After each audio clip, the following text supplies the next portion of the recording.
Welcome to ఎస్ఐట్ news. మన ఆత్మీయ స్వచ్ఛంద సేవా సంస్థ ఆధ్వర్యంలో నిన్న నంద్యాలలో ఉన్న girls hostel and boys hostel మొత్తం కలిపి 200 మందికి భోజనం పంచాం.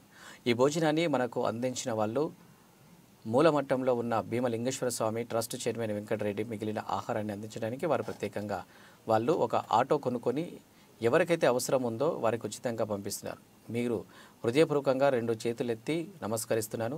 సమాజంలో మిమ్మల్ని ఆదర్శంగా తీసుకుని కొంతమంది అయినా ఇట్లా ముందుకు వస్తే చాలామంది ఆకలి తీర్చొచ్చు. ఏది ఏమైనా మీ ఆలోచన విధానానికి వాట్సాప్ దాంట్లో మిమ్మల్ని భాగం చేసుకునేందుకు మీకు మా సంస్థ తరపున ప్రత్యేక కృతజ్ఞతలు.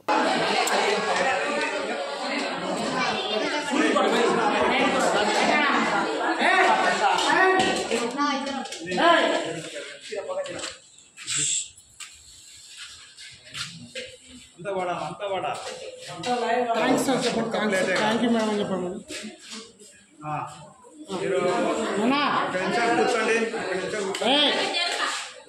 కూర్చోండి.